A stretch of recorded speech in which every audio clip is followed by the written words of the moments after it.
I would find it really hard pressed to find anybody who is pro-choice that is encouraging abortions.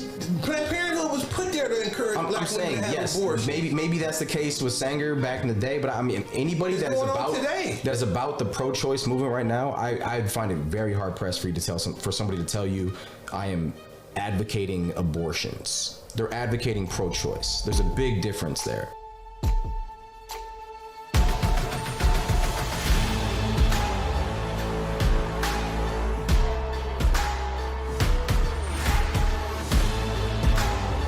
This is Sparta! Welcome to Spartan Leadership. I'm your host, Josh Kosnick. And tonight we're going to do a little something different. In my normal episodes, you're seeing leader-to-leader conversations. One of the glaring holes I've seen in society as of late is the ability to converse with one another, especially through contentious topics. And we want to bring a little flavor to y'all and show y'all by example what a contentious conversation can bring with respect, with candor, and having a little fun on the side and come out of this thing as still friends and with, or at least having respect for each other at the very least. So I got two buddies of mine with me. I got Joe McGonigle. I got Emmanuel, and tonight we're going to come out swinging. We're going to talk about Roe V. Wade. So we're going to talk about leadership in the news. Sometimes that'll do with politics. That might do with corporations. We're going to keep it fresh and see what's hot topic. But as of late, there's been a lot of hot topics that we could cover. We debated the Second Amendment. We debated a couple other things, but Roe v. Wade was the most pressing thing in the news. So we wanted to bring that to y'all tonight. We're going to do this over cigars and maybe a drink. The reason we're going to do that is, in my mind, when I was thinking about how we would roll this out, one of the places that I've seen the most deep conversations was a cigar bar. And I always wondered why that was, but it was really that we walk into a cigar bar from all walks of life. And it could be lower class, middle class, upper class, and we're all there for the same reason. These guys.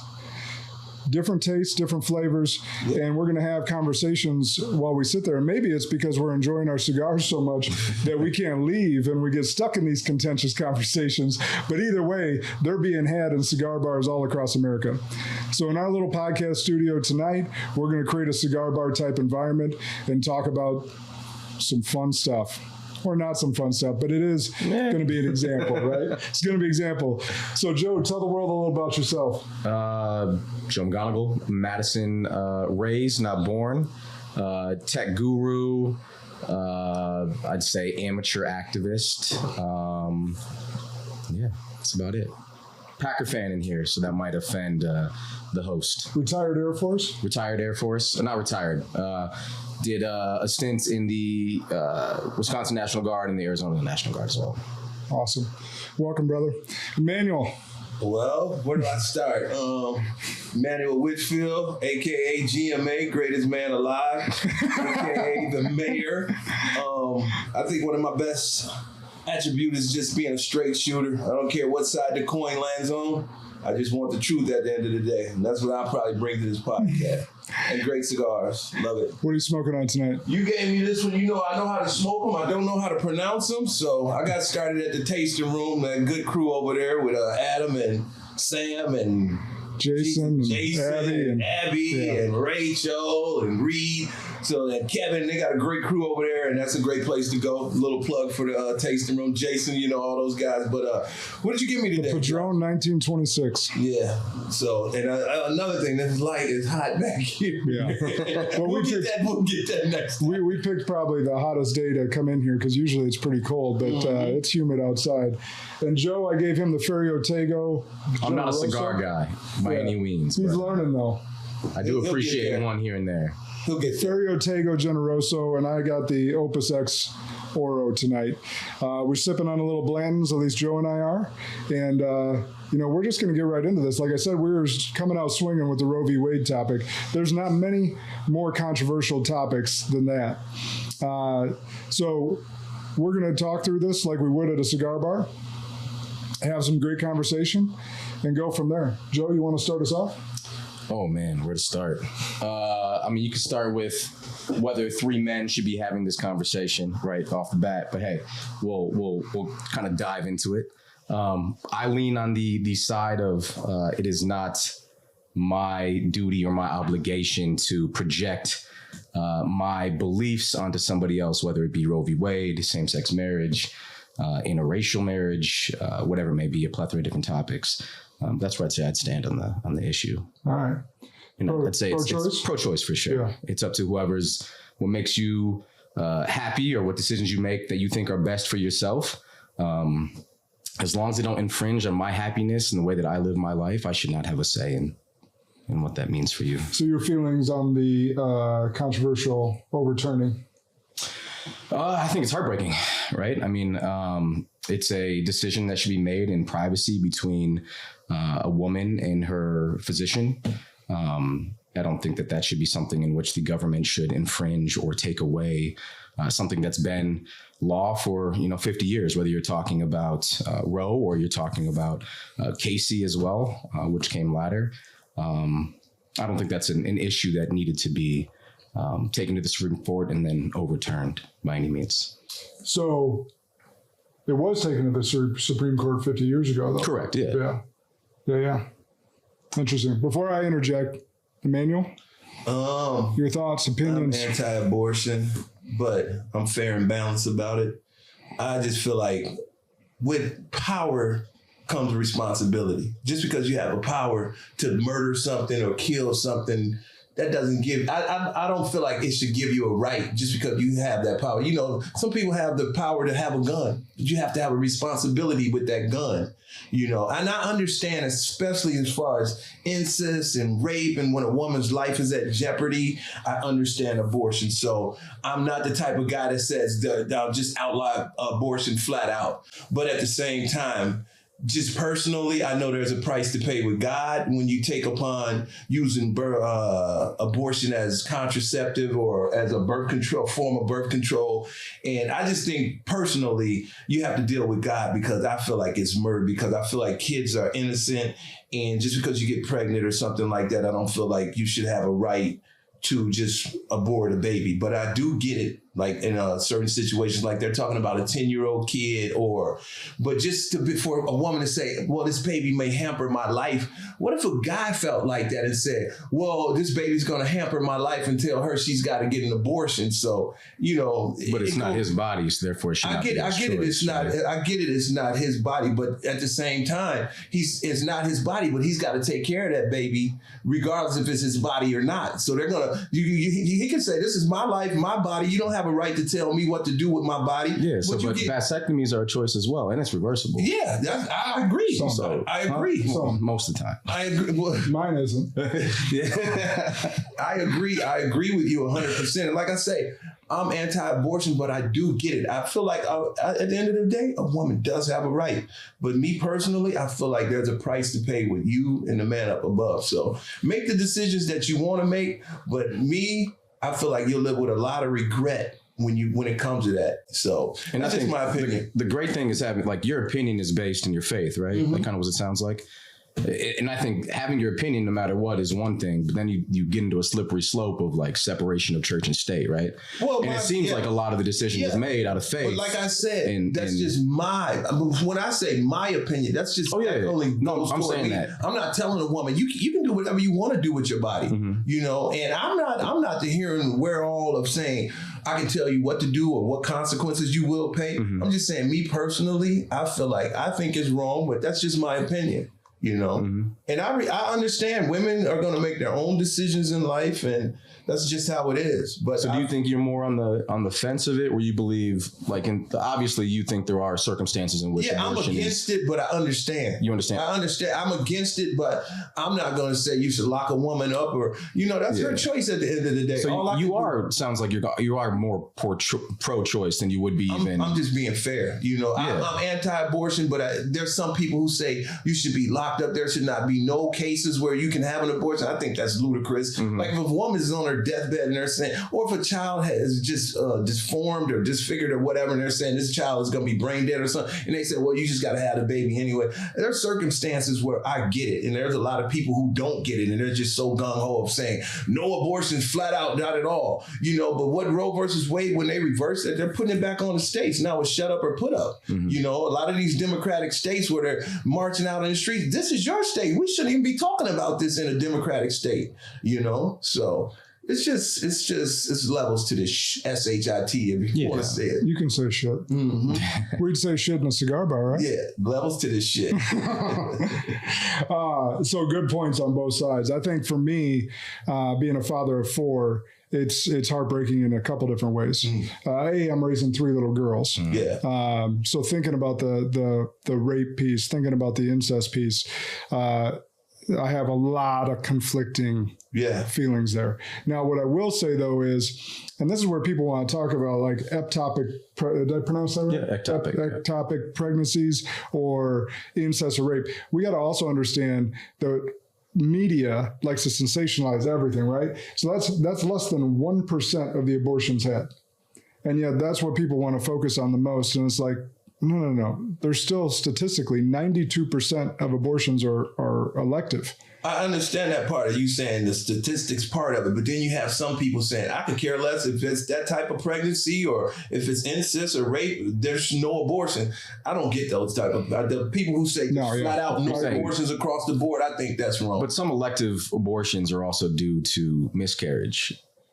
No, that's where me and you, right? So that's where me and you differ. I mean, technically, right? Whether you have a procedure done or you take a pill after you've had one's natural though.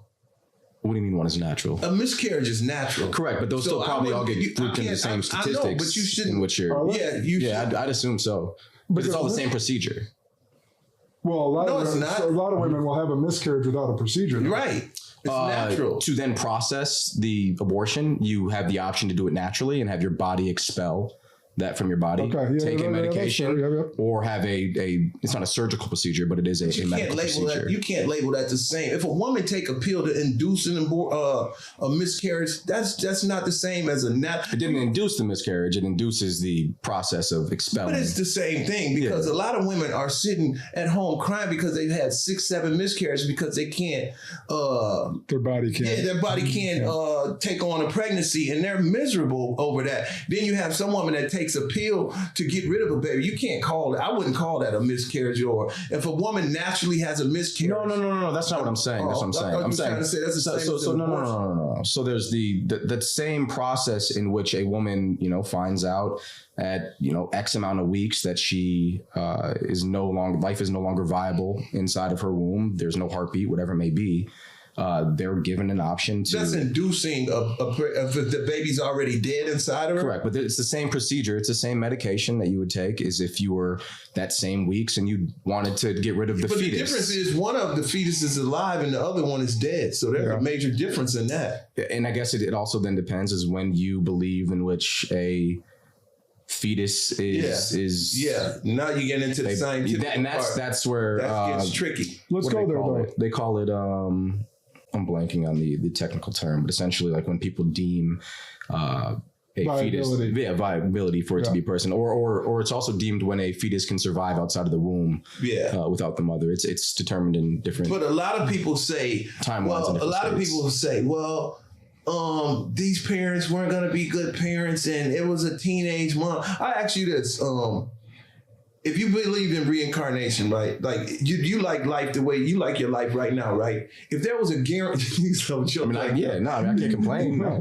If there was a guarantee that you could come back to Earth and come back in another living form as a different person, and they said you can choose to come back, be reincarnated, but you have to be born to a single mom, and she might not be the best mom in the world, but we'll give you a shot to grow up and become something of yourself, make something of yourself. Or would you say, well, no, I wouldn't want to come back to this world if I had to be born to an underage single mom or who didn't want me? I would love to come back. If there was a guarantee I can get another shot at life, I'm pretty sure everyone that's lived on this planet that's pretty happy with themselves, they'll say, I wouldn't care who gave birth to me. Because once you're born in America, you got a fighting chance. You got a chance to become someone. Everyone's not dealt this great royal flush hand. It's what you make of yourself. And I would take it in a heart. If I knew I could come back and get another life, I wouldn't care who gave birth to me. I wouldn't care who the father was, who the mother was. If I get another chance at this beautiful life, is beautiful, man. And kids are beautiful. And the thing you got to live with, I've been through the abortion thing, and that was the worst mistake of my life. I live with that every day. Every day I have to go to bed. And that's why I say I can't control a woman's life. But from experience, thinking about, what if I was sitting next to my Michael Jordan or my straight A honor roll student that's out at Harvard right now? I gave that up with a girl. And I'm leaving out an abortion clinic. That's why it's so emotional for me. And these nuns were saying, no, don't do it. Worst mistake of my life. I wish I had someone sit down with me and say, listen, man, I wouldn't care if you working at Taco Bell, because I've adopted a daughter now. And it's the most beautiful joy in the world to see this little girl that's not even biologically mine. The love of my life. The love of my life. Can't you then play devil's advocate for the same as you're saying, looking at your Michael Jordan or, whoever it may be? Or it could be working at Quick Trip. But it could be the exact opposite too, right? Like, speaking in hypotheticals around something like this because of something, what do you still mean discounts the choice of what. What do you mean by that exact? I'm just saying, what if it's Dahmer, right? You're saying a murder. Yeah. Like I'm just saying, you know what I mean? That could happen. You know what I mean? Like, while you're speaking in hyperbole, it doesn't have to be this or that, or speak in like a grand way, like, oh, this child could have been X, right? You're still discounting the fact that the first life that needs to be considered is the woman's choice, right? Her life is what needs to be considered as far as the choice that needs to be made is what's best for her. I hear you on that. Right? Like, it's not, I understand what you're saying, right? There's the future of this fetus inside of her, but at the end of the day, the woman has to do what is best for her life in that moment, right? And at the same time, like, however she came to be pregnant, not all rapes are brought to the police. Not all rapes are put forth. Not saying then that a woman has to say she was raped to get an abortion. If that's information that she doesn't want to give out, I understand, and she just wants to go about this process privately because she's got PTSD from the other trauma she had already gone through with her rapist. Like, I just don't believe that we need to be putting policies in place to limit women to do with what they want with their bodies. All right, so that's less than 1% though. So I believe like the states could make a law regarding that, and especially if a woman chose to follow through on that pregnancy, that rapist is not a part of their life. Like that. I don't know, like this, the hard fact statistics. Well, statistically, it's less than 1%. For that one, for what? Rapists. Okay. Rapes that are abortions that are from rape. Okay. It's like maybe less than 0.5%. Okay. So we're talking about the anomaly. But like, what percentage of rapes are, why am I blanking on the word? Reported? Reported. There's a small percentage of rapes that are actually reported as well, right? Well, like, for instance, like the state of Florida makes the woman state the reason for abortion. There might be other states. Wow, that's intense. It's super. But at the same point, then you get real statistics in that regard. At the very least, if we think about it, whether we agree that's right or wrong. But if I haven't reported my rape, why would I put down that I was raped on the reason that I'm getting the abortion? Well, also interestingly enough, statistically, 80% of what I just read, 80% of rapes choose to continue with the pregnancy if they are, which was a crazy stat for me to read. And another thing, when you say I'd have to see that. It's about her. Insane to me. It's about a lot of women worrying about their. I feel like you should give your child up. And I tip my hat to women who say, "I'm not going to murder this child. I will get this child up for adoption." I would think that would be a better route. I mean, look at the animal kingdom. What if animals just went around and started fighting for the right to have abortions and stuff like that? We wouldn't have animals. That's what we're put on this planet for, is to recreate. And then when you bring up, to piggyback on when you say, said, what if you'd had a Jeffrey Dahmer? I'm pretty sure 99% of parents aren't worrying about what if I'm going to have a Jeffrey Dahmer. Most people have a glowing light and are happy to have another child. No, I'm not. And life throws curveballs sometimes. So. No, I'm not saying that. I was just using it as devil's advocate, like you saying. A parent is thinking about is what if I have a Jeffrey Dahmer? I'm just saying, but like when you said, what if it was Michael Jordan? I'm just saying, devil's advocate says, what if it had been the opposite, right? But I'm willing to roll the dice for that opportunity. The beauty of a child. Yeah, I know. I'm not saying that's the reason why people... You want kids someday, don't you? Possibly, maybe. I mean, if that's in the cards and I'm dealt, yeah. But if your woman was pregnant, you'd be ecstatic with it. You would never say, well, baby, maybe we should think about abortion. This might be Jeffrey Dahmer. But at the same time, maybe it's not the right time in my life for that to happen, right? Like, right. In the hypothetical, right? Choice. But at the same time, like now I'm 32 going on 33 years old, right? Mm-hmm. If I'm 16, 17 years old, right? It's tough. That's a decision that you have to make at that time. Tough. That's not like by no means I can have an opinion. I think I can say what I maybe would want or what is perfect for me. But at the end of the day, I'm going to support whoever my woman will be at that time. But it's your decision to make that, right? I get that. You know what I mean? Like, I guess I'm not the one carrying the baby to term. I'm not the one that's putting my life at risk to carry a baby. Yeah. I'm not the one that has to be judged by society for having a child out of wedlock, right? Yeah. I'm not the one that is missing out on opportunities because of the fact that I'm carrying a child, right? There's a lot of different society judge the child out of wedlock. See, love conquers all. When you get to saying people look at this status symbol of maybe the CEO of Pepsi and this supermodel had a baby and I have a child out of wedlock. It's what you install in that kid. It's the love you give that kid. Because this dude at the CEO of Pepsi, he may send that kid to boarding school. He may not have time for that kid. The most valuable thing, it's not the money. It's taking those kids to the zoo,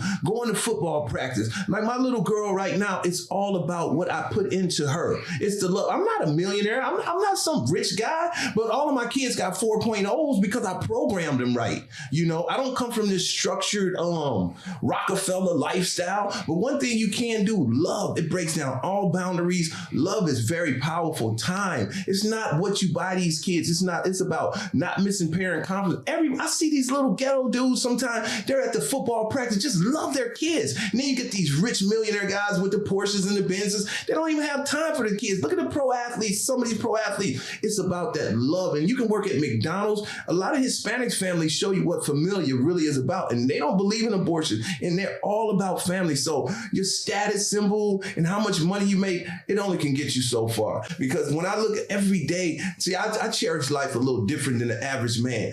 I'm rich every day I wake up. I'm the happy. That's why I call myself GMA. I go to the barbershop, they'll say, that's the happiest guy in the world. I've had my freedom taken from me, And so every day I'm out here breathing fresh air. I'm winning. It ain't about my 401. It ain't about tomorrow. It's living it. You better live every day to the fullest because tomorrow's not promised. And you make that decision every day, right? To live that type of life. Yes. So don't you think a woman should make that decision every day to live the way they want? And if that includes you can live the way having an abortion to make sure that they're living their wife that GMA, they should have that decision too, right? But I'm not telling her what to do. All I can tell her is my opinion. All I'm telling a woman is I wouldn't advise it, but I'm not the guy to put her locked up and telling her she has to have a child. Yeah. Okay. But there's a responsibility with power. Just because you have a power to own a gun don't give you the right, well, I'm having a rough day, I can go shoot somebody. You have to respect that gun. And she has to respect that body. If you're going to have to lay down and have sex, there's a consequence behind that. You may get pregnant and you may have to have a baby.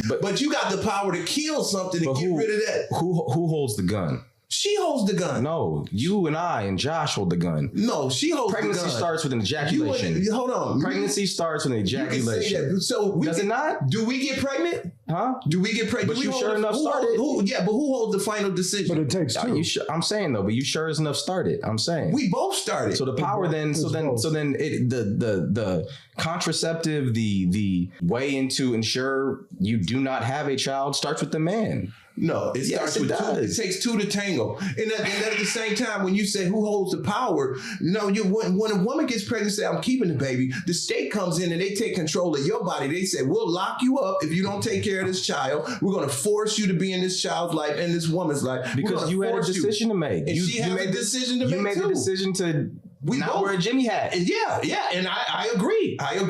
But she has a decision to make too. So it takes two to tangle. It goes on. It's a two-way street, not a one-way street. And she's got the ultimate power to get rid of that child and keep that child. And like I say, with that type of power, there comes a major responsibility. Don't use abortion as a contraceptive. You know, a lot of people won't, like, if a girl is not attracted to a guy, she's not gonna have, if she don't want to have sex. Now, rape is totally different. But if she said, I don't want to sex, but they know who they want to lay down with. And just like a male, you know who you want to lay down with. So when SHIT hit the fan, you got to deal with it. And you can deal with it two ways. I'm not saying you can't have an abortion. I say that's on you.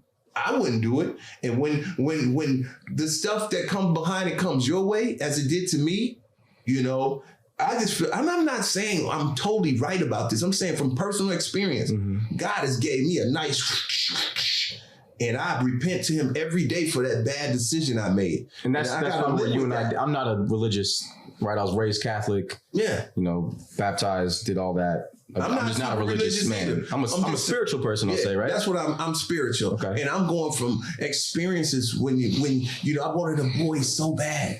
God was like, you threw that out the window when you went to that abortion clinic, buddy. And but I love my girls. I even adopted a girl. So I think we kind of keep talking circles around the same thing, right? So if we dig deeper into like the actual like Supreme Court decision, do you believe then, since they are, you know, starting to put policies in place in, you know, certain states that had trigger laws outlawing abortion outright? I don't believe in that. Right? No, yeah, I know that, but at that point, then, if you're saying that that woman has to have that child, is the state then going to allow her to claim that child at 1 week, 2 weeks, 3 weeks of pregnancy? Can she put that on the taxes? Does she then start to get benefits for that child? At what point do we then deem that child a person? When does the state then start, or the nation start taking care of that child as if they would for a real person? Before you answer that, so in most states, if you kill a pregnant woman, is that a homicide or a double homicide? Double homicide. I wouldn't know. It's a double homicide. Yeah. So why do we count it as a child then? And not for tax purposes. Yeah. Like why isn't a woman who has a miscarriage not able to claim that child that she carried for however many weeks or months on her taxes, right? If you deem that as a child throughout that time, right? Claiming children until they're born. You can't. Right. Yeah. Right.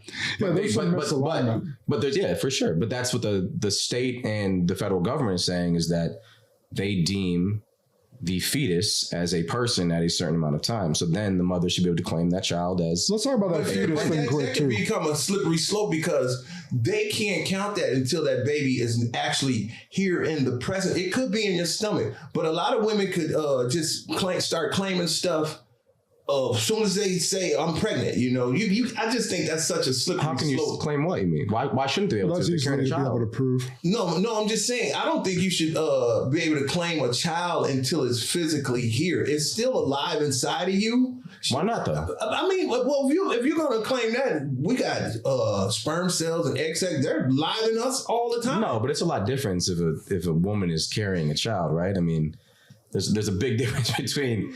What benefits are you saying they're getting? I'm not saying they are. I'm saying shouldn't. I'm saying they aren't right now, right? There's no assistance for a pregnant woman, right? She doesn't get additional benefits because she's carrying a child for 9 months. Well, pregnant women get like WIC and all that other stuff. They get benefits. Yeah, but that's government subsidized programs, right? Yeah. I'm saying like just your everyday woman. Like a tax write-off and stuff for the kids? Why aren't there you know...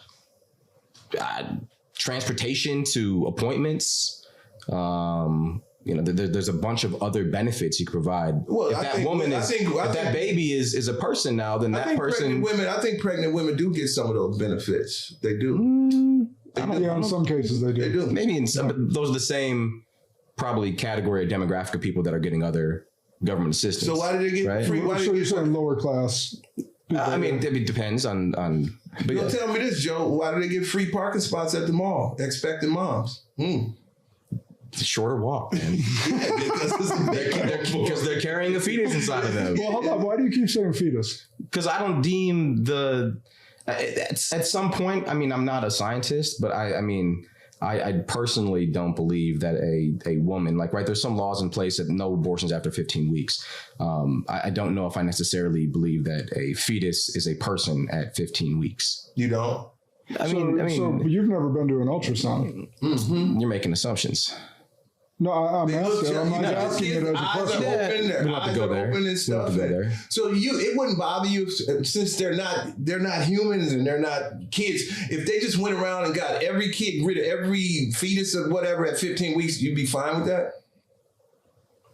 Since it don't count. What do you mean? You saying it's not a child? It's not a human or whatever if it's only 15 weeks. So, you're saying it doesn't really exist if it's only 15 weeks. That's pretty much what you're saying. I mean, a lot of women, may not know they're pregnant at 15 weeks either, right? That has nothing to do with the price of tea in China. But I'm just saying, like, right? Like, so then you're telling me that a woman who doesn't know they're pregnant goes in, maybe she's irregular on her cycle and finds out she's pregnant, and they say, oh, well, according to your last period, even though you have a regular cycle or whatever we're seeing, you're 16 weeks and you're no longer viable. She doesn't even have an option at that point then.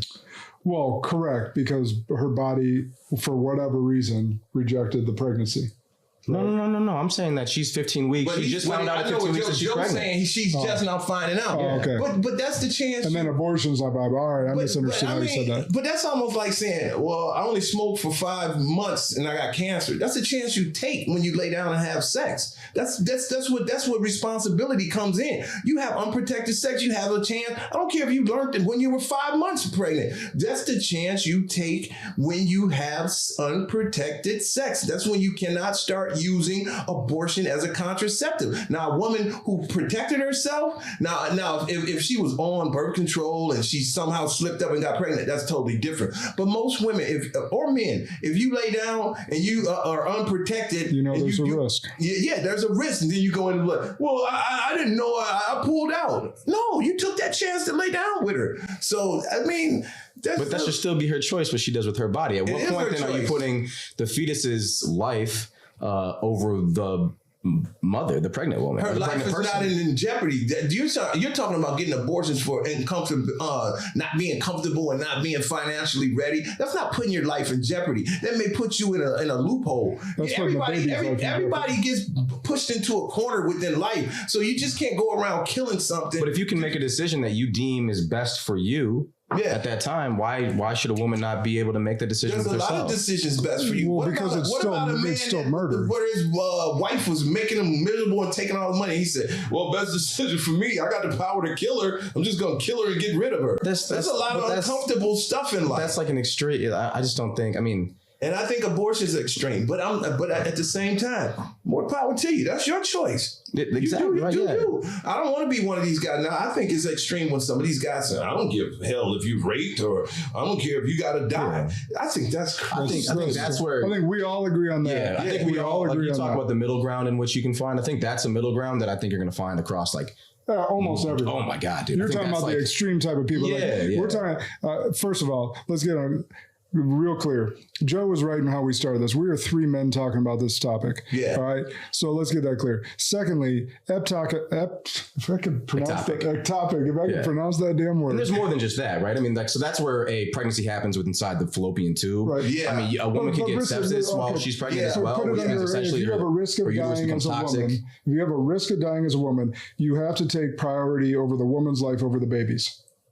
And I'm going to continue. So. I think we could all agree on that. And then there's even more gray area, I think, there than what you're talking about with like the other extremes, right? There's more gray area with that than you probably think. But like right now, as it statistically stands, those ectopic pregnancies or risk of women dying is less than 1%. Again, I don't know the stats, but I think it's crazy when people say that doesn't matter. Like when a woman has a fallopian tube pregnancy and they're saying the baby's not going to survive and she could die, and then nope. Are you kidding me? Yeah, those people are those. Yeah. We can rule those people out as being ignorant. Mm-hmm. So we're going to talk to the rational people that don't think that shit.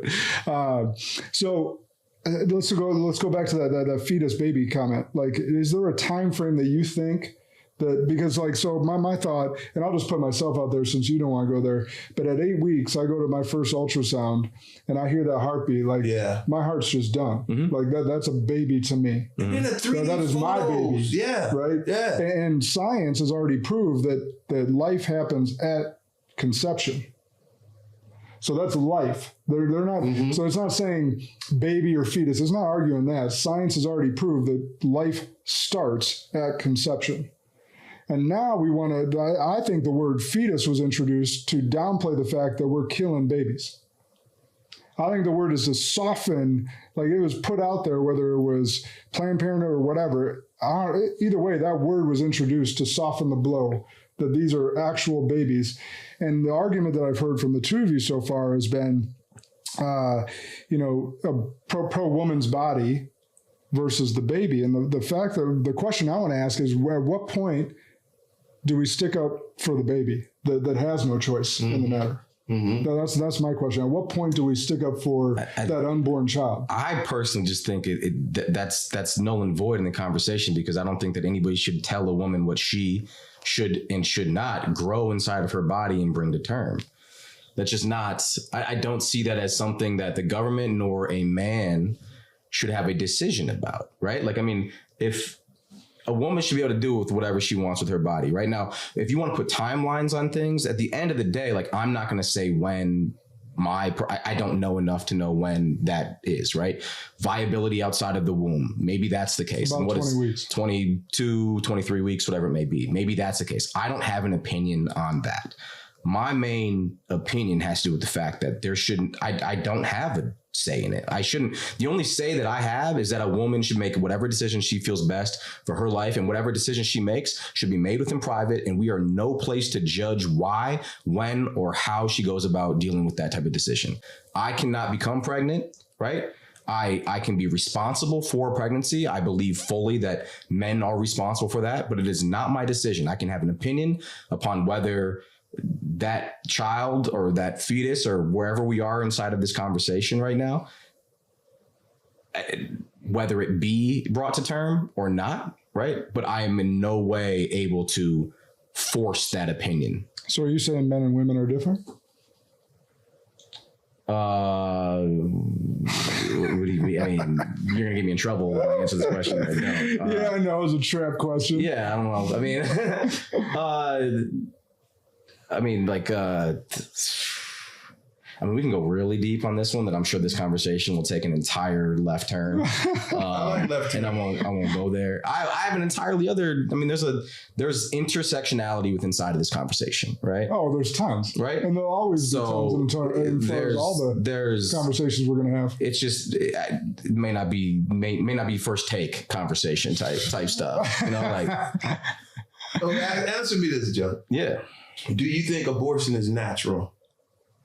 It has always existed. It's never always existed. It's existed longer than the Constitution has. But as humans were whatever, created or whatever, I think the natural laws of life doesn't include abortion. The other thing to not distract. On an island and told every woman they had to get an abortion, there would not be mankind. So the other thing to kind of put in place here, right, is like, no matter what policies go into place, abortion is not going away. Mm-hmm. Safe abortions are going to go away, right? Mm-hmm. Access to abortion. No. Well, even Mississippi, real quick, I want you to finish your point, but even Mississippi, when you said the trigger laws, my understanding of Mississippi was after 15 weeks. So that's what brought the case to the Supreme Court. Yes, that was the argument, was 15 weeks. Yeah. But there are states that had trigger laws that outlawed. I can't tell you exactly what states did what. But there are other, like Texas right now is trying to outlaw all abortions. What about Wisconsin? Wisconsin's one of the worst, and one of the 13 that had ones in place. It's a Democratic state. What do you mean it's a Democratic state? It's led by a Democratic governor. Yeah, but we have a Republican state Senate for all the gerrymandering that goes on in the state. If you want to really get different day. I'm just saying. But yeah, so bottom line, go finish your point though. No, I'm just saying, like, you got to get me back to where I was now that we got off that. I asked you about trigger laws before that. Oh no, so yeah, it's proven that outlawing abortion does not stop abortion. It actually it kills women is what it does. Yeah, so there's no reason to limit something that has been law for 50 years. Now, granted, this hangs on Obama and it hangs on Biden for not codifying Roe back when we had the chance between 2008 and 2016. And then when we had the chance starting 2021 as well, right? So that easily could have been done inside of, the first term of Biden and the 2 terms that Obama had. Well, interesting. So there's failed leadership, if you want to talk about failed leadership. Well, so interesting you bring that up, though, is because Ruth Bader Ginsburg was alive during Obama's tenure. I'm not sure if she was first part of Biden's, but because she died recently. But bottom line is... She was not. She died during Trump's last year. That's right. There was that whole thing, if you don't remember, Mayor Garland was put up for Supreme Court in 2016. It got shut down by the Republican Senate. And then the same thing happened in 2020 with Trump's, when RBG died, and then he put up Amy Coney Barrett. Sure. So, but RBG, my point with her was that she is quoted as stating that the Supreme Court never should have taken Roe v. RBG has had some opinions that are contesting the Roe decision. She said it should be up to the states. I'd have to dig more into exactly what. So that's what she was quoted on. She said so, it should be up to the states. Now, would she have voted on this? Who knows? Because it's become so politicized, and you got left-leaning justices, right-leaning justices. Who knows? But leaving abortion up to the states entirely isolates a large demographic of minority and I don't even know, disenfranchised people who aren't able to access abortions by ways of traveling to another state to do so. Yeah. But so real quick, I want to make sure that our audience knows, because a lot of people, it's crazy, but a lot of people don't know. A lot of people think that abortion was banned by the Supreme Court. They don't even know. They do. Like, a lot of people think that it was banned, not just pushed to the states, right? And that's so. What the Supreme Court ruled was that it was not constitutional, not a constitutional right. That it was a privilege granted. And this was Alito's, because it wasn't in the. This is the slipperiest slope I've ever heard in my entire life. This goes to literally everything, though. This goes to same-sex marriage. Integration, segregation, interracial marriage, sodomy, if you want to talk about what you can do in your own home. I'm not saying all that. Well, yeah, correct. But my point is that a lot of people, where I was kind of dumbfounded to find out, didn't realize that it wasn't banned. Like, they thought because of the ruling that it was actually banned and not just pushed back to the states, which is what we're talking about. Yeah, of course it was. Because the media is trying to voting base to fire up because they can't bring any good policies, so they emotionally make people run out. That's what this whole that leak and all of that other stuff. And then people who cheerlead abortion, I get it. I do believe in a woman's right, but to sit back and cheerlead and there's a difference between having access and encouragement. To, like, if you go to Israel, they give people like 10 grand to have more children, and it affects the black community the most, because if you keep on having a generation of young women getting rid of their babies, you're not going to have any type of bloodline. And ask yourself, would you want every female in your family to start getting abortions? If it's good for the goose, it should be good for the gander. So if it's not good for your family, how do you push it off on someone else by saying their financial stability is the reason they should be getting abortions? I don't think anybody's saying that anybody should have an abortion. I think that everybody's just saying it is the woman's right to decide. It is. I don't think we agree with that. When anybody says that they're pro-choice, the encouragement I don't think that anybody's saying, like, I am an advocate for abortions. I'm not an advocate for abortions. I am an advocate for not fucking with the woman's choice. Yeah, but then look at... I'm an advocate of me being a man, not having a say in what my sister, my wife, my mother, my cousin, my friends do with what they do with their own bodies. I get that, but I feel the same way. But at the end of the day, I also encourage people to say, maybe she should think about a different route, maybe adoption or something like that. And all of these people that are running around with these posters and stuff, you're not going to see Planned Parenthood in these ritzy neighborhoods in Nantucket or Soho, and all of these rich people that are running around, all these abortion rights. They don't want their people, their whole generation of kids getting abortions. When their kids get pregnant, they're so happy. Yes, let's have this baby. But Planned Parenthood is in the hood all the time. But Planned Parenthood is a community service. What they do as far as like abortions, it's not just abortions that happen in those clinics. The woman who came up with Planned Parenthood, it was designed to prevent the Black community from getting larger. That's what whatever her name Margaret is. something. Yeah, she was put on red. It was a form of sterilization and stuff like that. And you're talking about not isogenics. What's it called? It was actually in the article that I had sent. I know what you're talking about. But so to that point, if we can't think of that name, to that point, I was actually going to ask you both this question. So I'm sitting with two Black men.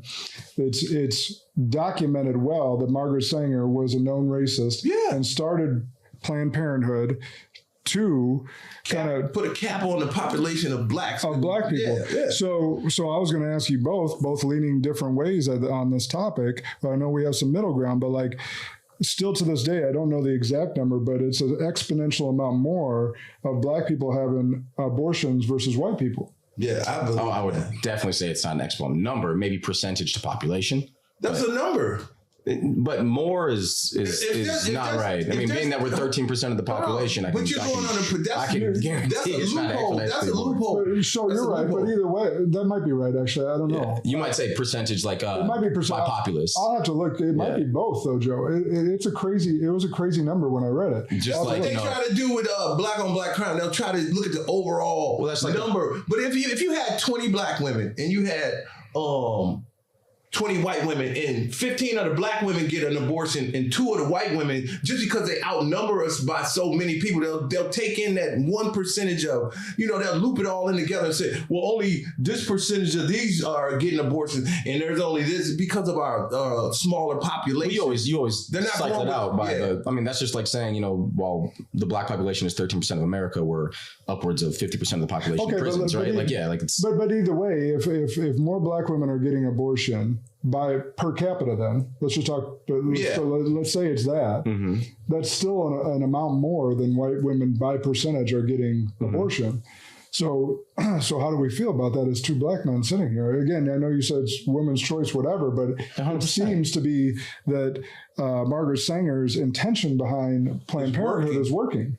It really is. I mean, I think this goes back to a discussion we've had previously too, is the systemic oppression of Black people as a whole, right? By not having resources, by not having ways out of poverty, by not providing opportunity to those communities, they're the ones that are hurting from this, right? So maybe they don't see a way to support and raise a child. Maybe that is the case, right? I don't know. I don't speak from that, but there's a larger thing at play than just abortion rights. Then you're talking about systemic oppression versus just access to abortion. That's the latter, right? Systemic oppression then brings the abortion to fruition. I don't agree. Right? Because at the end of the day, abortion is not continuing the systemic oppression of Black folk. Tell that to some African countries. I bet the abortion clinics aren't lined up over in Africa because of their financial standing. No, they actually outlaw abortion. Exactly. So that's I don't know. You're trying to say because you're comparing America with Africa, but you're comparing where there's a majority versus a minority. You're comparing financial stability. You're saying that because of this oppression and basically from where their neighborhoods or whatever where they're from, and so go get an abortion. It's not where they're from. We're way better off than a lot of women in the hood are way better off than women in Africa, but they're not going around destroying their whole. Their nation of people by aborting all their babies. We won't exist if we keep having abortions. That's hyperbole. Like we're not destroying. I mean, abortions are not destroying the nation of America. Like that's just not. Our population is going to continue to shrink if people keep encouraging these abortions. Nobody's encouraging them.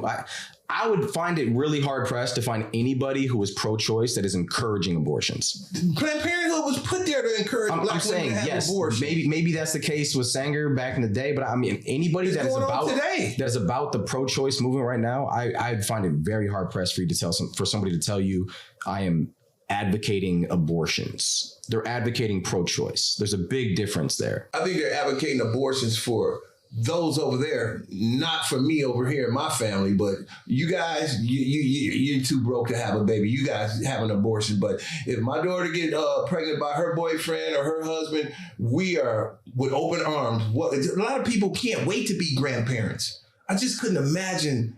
And I get what you're saying. If my daughter was to say, well, Dad, I just don't want it. I get it.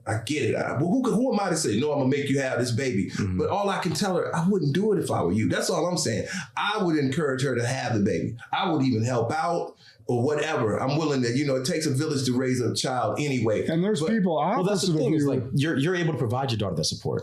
You're able to be there and be a guiding light for her in that and support her through that process. But a lot of people have that. It's not financial. I didn't say it was financial. It's about me just taking the time to help out, Yeah. And that's something free given to everyone. Everyone should have some time to help out and pitch in. But some people are too selfish to do that. Look at all these people talking about Black Lives Matter. Not everybody was raised with a father. I bet Obama won't go adopt a daughter. He got way more money than me. Now let's put your money where your mouth is, Obama and Michelle. Go adopt about 4 or 5 black kids since Black Lives Matter. It don't matter to them. It's all lip service. Why won't he go adopt? I don't think that's always. I mean, but why? People go about their advocacy in different ways. You can't push the advocacy in which you choose upon other people. You can't, but you can sure step up to the plate. If you talk the talk, you should be able to walk the walk. If Black lives really matter, the black community should start adopting more black kids. But how you choose to be an advocate in that way, right, doesn't mean that that's the way that everybody chooses to be an advocate. Right? Is there enough advocacy though? There's a lot of apathy. I'll tell you that. Mm-hmm. That's for sure. Yeah. Instead of encouraging all of this abortion stuff, why don't Obama and all of these black leaders get on? You keep saying encouraging abortion. Like, what makes you think that people are encouraging abortion? Because they're out fighting for this abortion rights, and I get that part, but they're leaving out the major thing. Why won't any of these black athletes or it's not even just it's not abortion rights. But it's a woman's right to choose to do with what she wants with her body. I understand that right of her body. You can always encourage, and I'm for that. But what about the flip side? Why won't somebody say, I respect your right to have an abortion, but listen to this, sweetheart. Let's try to be more responsible, because there's a great responsibility that comes with having sex. Why don't you make sure contraceptives, and if you really don't want to be put on the back burner or go through some hard times through pregnancy, let's try not to get pregnant. Why don't you? Who sent that message out? Who's been talking about that? With all of this power that LeBron James has and Michelle and Barack Obama, let's talking about taking care of your body, eating healthy, doing the right thing, being mentally stable, and all of this, the stuff that's free that you can do. You realize that was like 8 years of what Michelle did, right? I get that. Right? I'm just saying, like that was her. But it really didn't reach the masses. It did. No, it didn't. Yes, she did. No, it didn't. Oh, her school choice program. Yeah, school choice was. I mean, that's what she advocated for 8 years. What was the name of her program if it really hit so hard? School choice. I knew her food program, her health program, where she started telling kids to jump rope and stuff like that. It didn't hit that hard. What did Melania do? But hold on. I'm not talking about Melania right now. She did bullying. I'm not talking about Melania right now. I'm talking about all of these athletes, because we can always tell you about all of these rappers and the songs they make. There's a responsibility to being on that big stage. And LeBron James and people like that, their word can reach a lot of people. They need to be going to these communities telling these young brothers.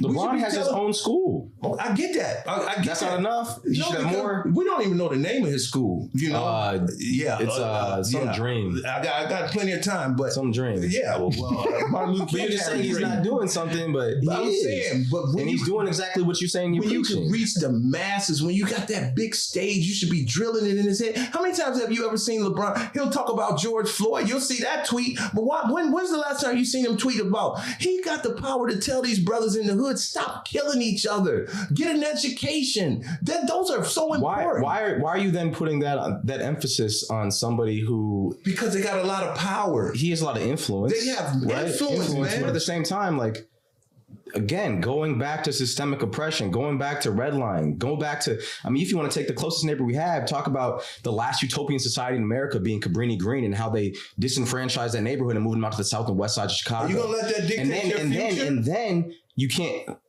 dictate your future because you're looking in the rearview mirror instead of there's Atlanta. Do you know how many? Hold on, you're saying there's no resources out there. You know how many jobs are just begging people to come work? I'm talking about one particular situation in regards to what I just brought up. There's a lot of resources. You know, when we get caught up, that's why the Hispanic community is doing laps around the black community, because they're not talking about what Juan Salvador did back in the day, looking through the rearview mirror. I went to the bank the other day, and this is the honest to God truth.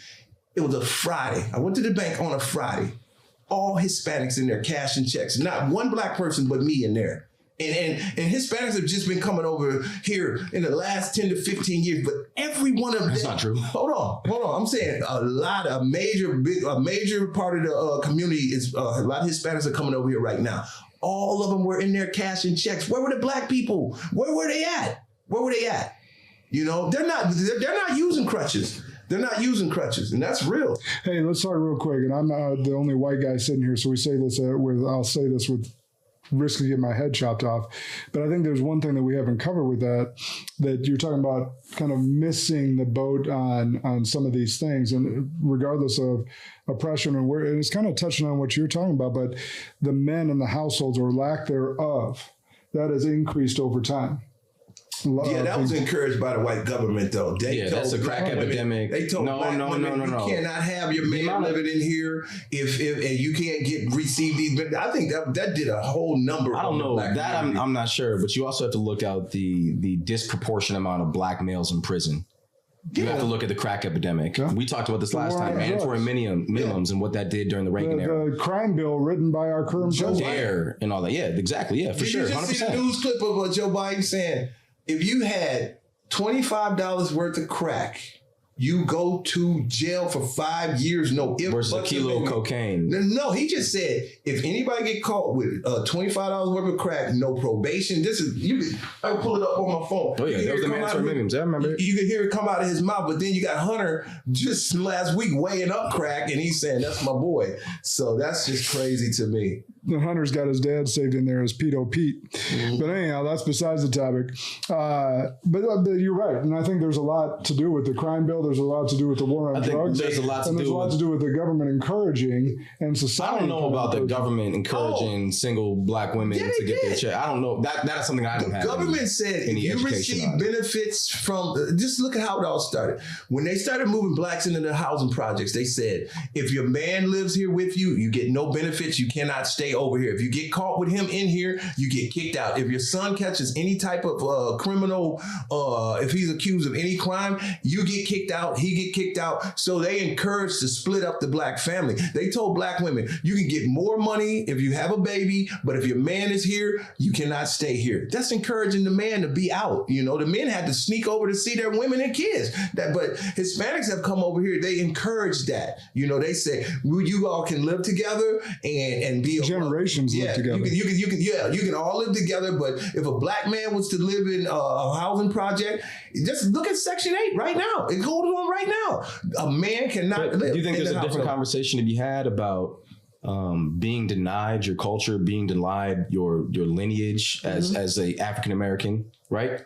Because we didn't make, you know what I mean? They're still coming here from, Central and South America, or Central and South America, wherever you're saying people are. But I'm not going to let that stop. Whereas, I know, but I'm saying there is a portion of our culture that does not exist that was taken away from us as well. You can lean on that crutch if you want to. There's still all of that lineage. Yeah, but as long as we can read and communicate, I'm not going to look back of whatever happened to my past. My past is history, and my future is going to be a mystery unless I do something about it. I'm not going to look back at whatever happened in the past. No, I'm looking at the future. Look what I've accomplished. I'm from the hood, welfare baby. Daddy was a heroin addict, but I guarantee you, I never missed a parent conference. Daughters just wrote a beautiful kid book. My grandson is good. My daughters are good. I'm looking at the new generation. The past is the past. And if we continue to walk on those crutches, how can you move forward if you're laying back on this crutch saying, well, this is what they did to me? Do you really think my daddy was rich, but he wasn't. I had to go out and get it myself. Do you think that discussing it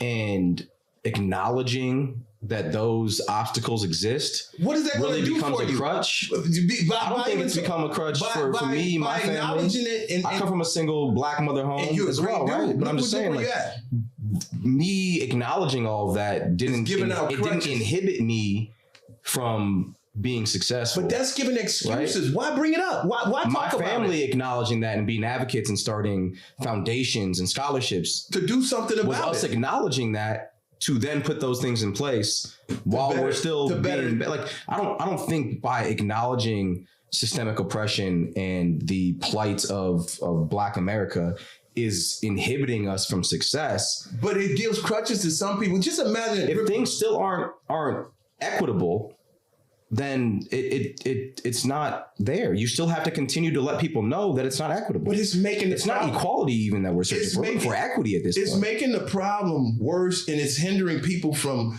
moving on. Just imagine, remember blacks couldn't play in the NBA?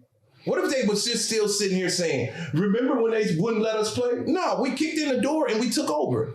You know, but they're not talking about, now they need to talk about the problem that's in front of you, not the problem that's behind you. Talk about management and agents and stuff like that. That's a different story. But as far as getting on the field and playing, they dominate that. Hey, I hate to cut us off, but we're over an hour and I want to talk about solutions. So let's talk about let's look forward. Mm-hmm. So now we've talked about a bunch of issues. Mm-hmm. I think the topic that we were just on, we need to save for another day. Yeah, because we can go back to the abortion thing. That's some good shit. Yeah. So let's talk solutions. So what's done is done, it seems, on the Supreme Court. They pushed it back to the states. Yeah. What do we need? And not that we're going to be able to be the decision makers, but maybe we can shed some light on some things. What solutions need to be made? Because the foster care system needs work. Mm-hmm. We've seen that the communities need help. Mm-hmm. The schools need help. Mm-hmm. And so regardless, if more babies are being born, we also need to make sure those babies are being taken care of.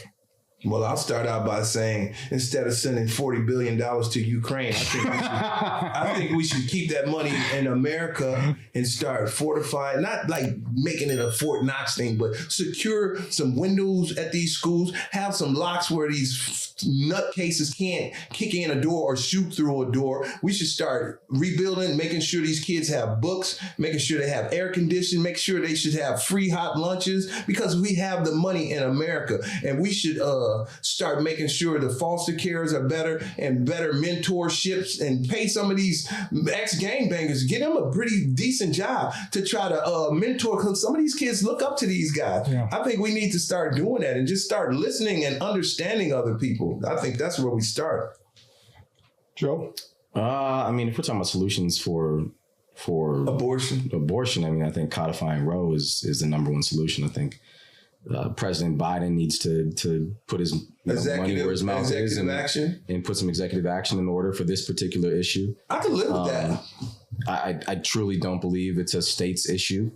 I don't think limiting people in states access to healthcare is the right way to approach it. You think we should have universal healthcare?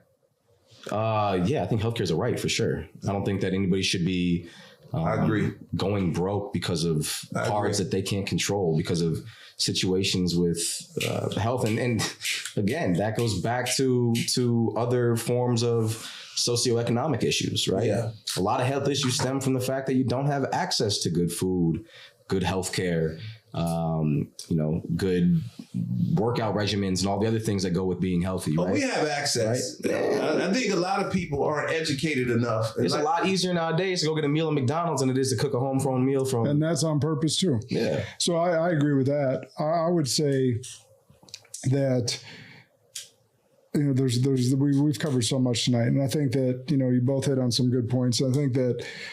Can we come to the conclusion that I feel like we all agree that we're all pro-choice, though? Is that, I'm not pro-choice. All right, so let's not label it. I think that's the hardest thing. We talked about... I'm choice acceptable. Okay. I'm choice acceptable. But that's an interesting term. So I think one of the things that I put forth in that article that I'd sent, right, was pro-choice being and versus pro-life creates a polarization of the topic and the opinion of people. Right? Well, they were very carefully selected. Do you think about this? Yeah, I'm saying, but at the end of the day, do we not agree that, like, at the end of the day, a woman's choice and what she does with her body is best to be left up to her physician? I would say this is that I think pro-choice and pro-life were very carefully selected. Yeah, because it creates controversy. It creates polarity in ideologies. Exactly, because you could say, like, pro-choice, like, well, they're not saying they're pro-murder, right? Like, those words could have been like pro-life. You're not saying, like, I'm trying to impose any issues on a woman's body. My point in my heart, I believe in the sanctity of life. I've had 4 children, and I'm blessed to be able to have. Blessed, and again, and I know many couples that have not been able to have kids. Yeah. And the adoption system, again, another thing that needs to be fixed, because too many people are struggling to even be able to adopt. And good parents, good parents. What do you feel about scientists playing God, cloning, and all of these designer babies and stuff like that?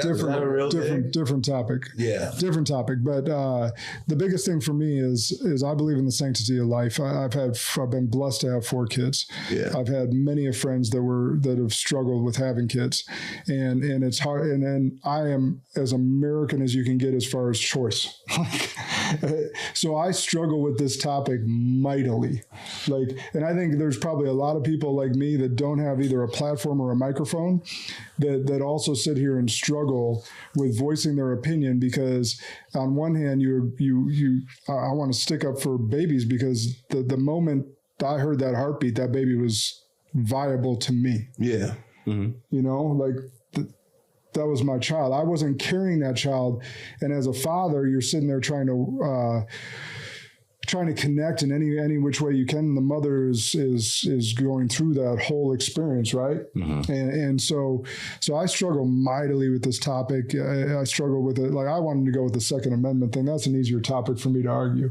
You're gonna have trouble with a veteran who owns guns, and also I won't have trouble. Huh? I'm just saying. I don't know, man. But bottom line is I believe in the sanctity of life, and I also believe that government shouldn't say shit about what we do.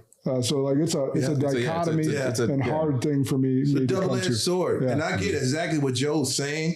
And like I say, I am pro-acceptable. I get it, women. But my main thing is I would encourage every woman. I would not do that if I were you. But I don't have a right to tell you what to do. You can always give good advice to someone. And sometimes you have to learn the hard way. And sometimes it's your decision. It may work out for you. But I wish I had someone to pull my coattail and tell me, don't do it, son. I really wish I would have had that type of voice behind me. So, and instead of this big abortion talk, I get it. A woman has a right, but I just wish there was more encouragement of being responsible if you don't want to have a child. And there's other options if you do become pregnant. That's what those nuns were trying to tell me outside of that abortion clinic. They were trying to tell me that's a different way. You might not think you're ready, but God, look what this is something. To me, that was a human. That was a child. And I get mad when I run over a squirrel or something. That's life, Any closing thoughts from you, Joe? No. My eyes are burning right now because all the smoke in this room.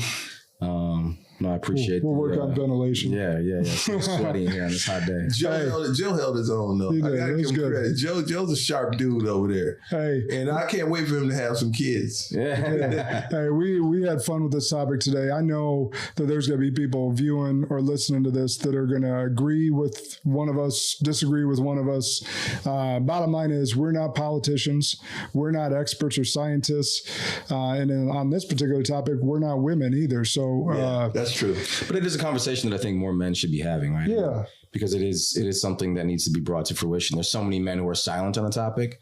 I mean, at the end of the day, you have to have an opinion on something and you should be able to. And you got to stand for something, right? Yeah. You have to and so I hope everyone could see and learn today that you can have differing opinions, you can have contentious conversations and still come out of it with respect and even some common ground, as you saw here today.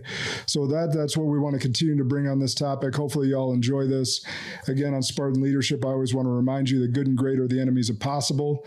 Inspire and impact. Until next time. Oh, one more thing before we go. Young men, wrap it up. If you're not ready for kids, be responsible. Be responsible. There's some consequences to just laying down. Having one night of pleasure can bring you a lifetime of pain. And I mean, there's other things out there other than pregnancy that you need to watch out for. So make sure you look into contraceptive and wrap it up. Take care of yourself. As I said in Hangover, what happens in Vegas stays in Vegas, except for herpes. That's just for life.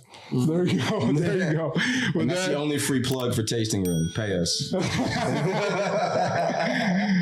Take care, y'all.